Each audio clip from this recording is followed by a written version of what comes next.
Welcome back to OpenLine. We are talking about the state exploring privatizing all state facilities. The governor has said that he is exploring that. Tennessee State Employees Association Government Affairs Director is joining us, obviously concerned about that. Have you met with Governor Haslam? Have you talked to him about your concerns? What kind of interaction?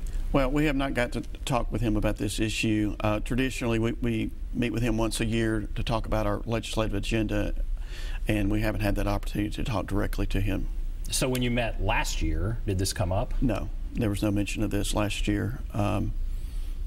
So we didn't discuss it with him. But by the same token, it has been on his agenda to privatize different parts, and some things are appropriate to privatize. There are some areas that privatization works, but those are not nearly as broad as this RFI that they're working on now. So you see this request for information, that's an RFI. You see this.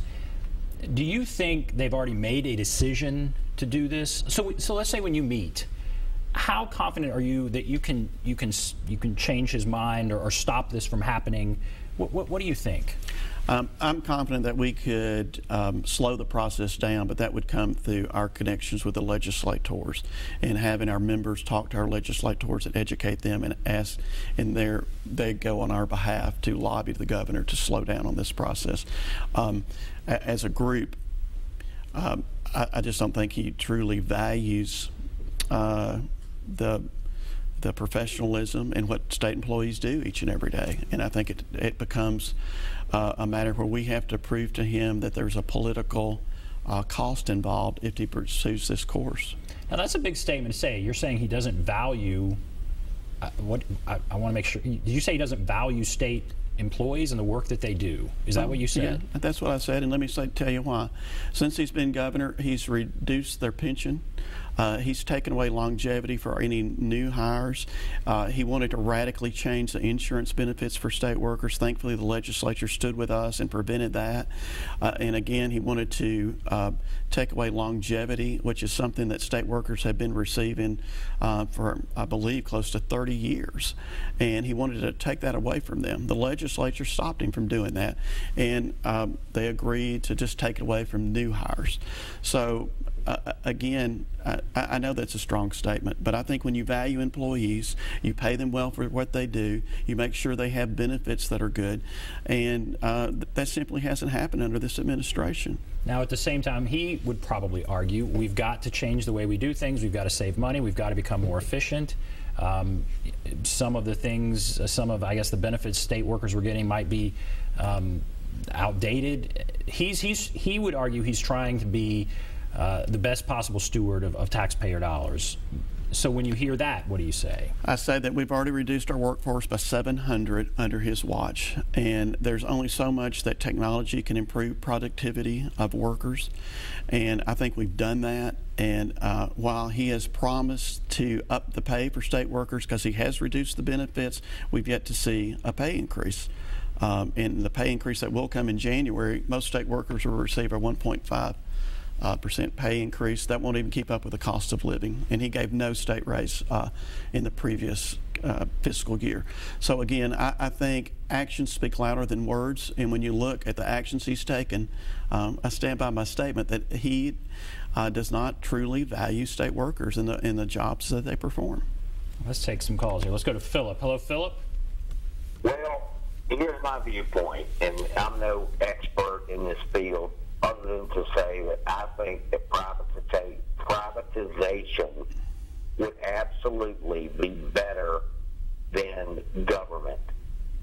Government fails at everything they do. If the government made a BLT sandwich, they would need somebody to toast the bread, somebody to put on the mayo, somebody to put on the pepper, somebody to put on the bacon, somebody to put on the lettuce, somebody to put on the tomato, and somebody to ring it up at the end of the line. And that's how government works. And government fails at everything it tries to do. Other than the So you think this is an appropriate thing to either do or certainly to explore?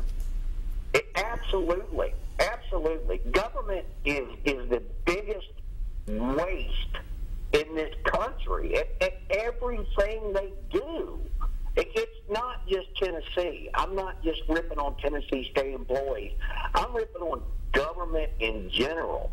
The private sector does things so much better than any government entity.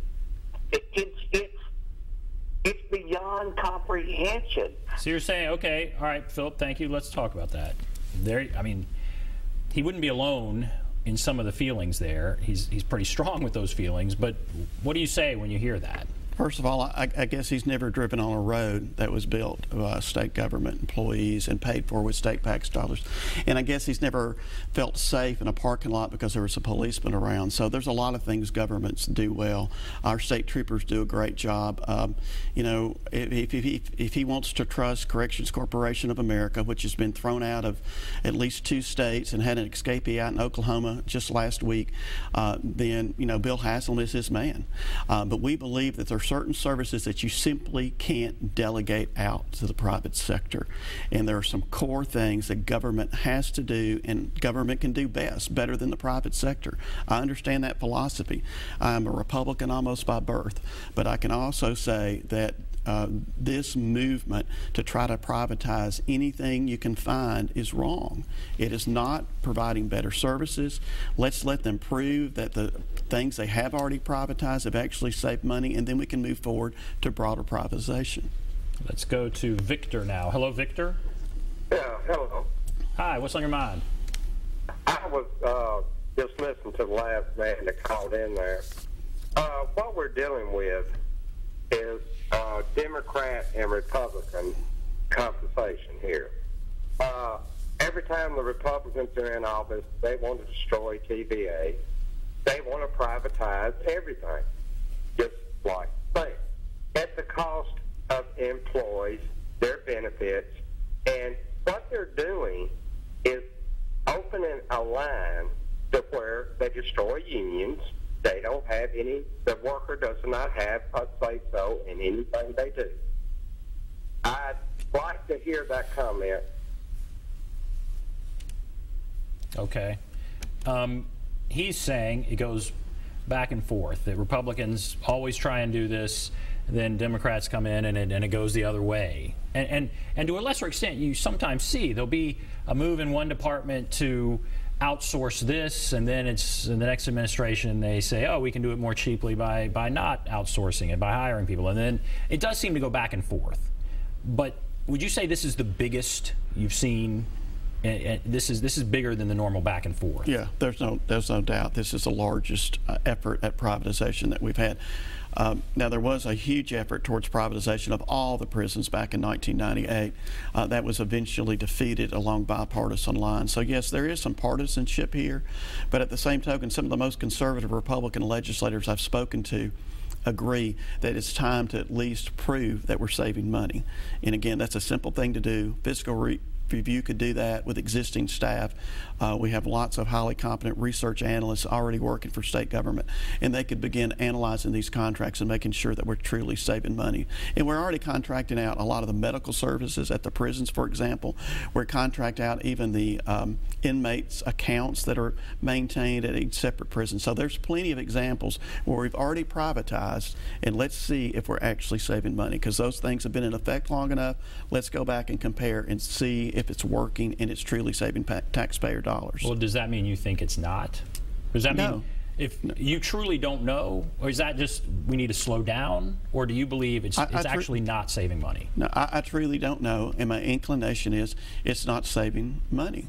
If it is saving money, it's not saving enough money to offset the diminishing services that are being offered. I mean, it just doesn't make sense that you can come in and privatize something and leave enough profit there to take care of shareholders in that corporation and still provide the same level of service. Again, maybe 20 years ago there was that much inefficiency in state government, but not today. We have trimmed in all the fat we can, and we're down to the lean meat. Let's go to Lee. Hello, Lee. Yes. What's on your mind? These anti-government nuts are just disgustingly stupid people. I mean, every job that exists in this country hangs on the framework of government. if these people don't like government, let them go to a country that doesn't have a strong central government, like Afghanistan or Mongolia or somewhere, you know. Or they can get their six-gun and their Winchester and their California and ride off into the wilderness until there's no more streets or bridges or shopping centers or anything else. And then they won't have to put up with the government. They won't have to pay taxes. So that's a perfect solution for these people. And you're, of course, talking about a call we had earlier. That's okay. What do you think about that? Well, I agree. There's some essential services that have to be provided by government, and we have contracted out enough to see if we're saving money. And, you know, he's right. The gentleman that spoke of no government, I mean, where would we be defense-wise in times of crises to try to help respond to natural disasters? We have to have government. And I understand the push by some in the Haslam administration to privatize as much as possible, but I think a large part of the public is suspicious of that. They wonder. They become so jaded to the political process that they wonder, are we saving money or are we putting money in some friends of powerful people's pockets? So is that the rest of what you believe? I mean, do you believe that, because I think there's some who would say it's possible we could save money. And bottom line, taxpayers could save money. Now, to do so, you probably pay workers less, you give them fewer benefits, but the bottom line is maybe you could save money.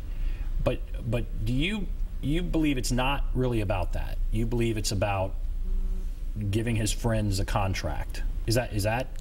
Well, again, I'm repeating what I've heard from folks. They wonder, are we truly saving dollars, or are we trying to benefit some politically connected folks? And when you don't get answers to that, and on top of it, you refuse to prove that we're saving money, then yes, it makes you wonder. It makes you wonder. You know, we're at very best, I know they say a lot of these jobs will be preserved, but we're going to be shipping that money off to Chicago, for example, perhaps, depending on who gets it. And, you know, what is the benefit to Tennesseans of shipping off Tennessee tax dollars up to Chicago to some management company? Can't we keep those dollars here in Tennessee? All right, we have to take a break. If you want to call, there's the number, 615-737-PLUS, 615-737-7587. Talking about privatization of many state buildings and facilities. Be back right after this.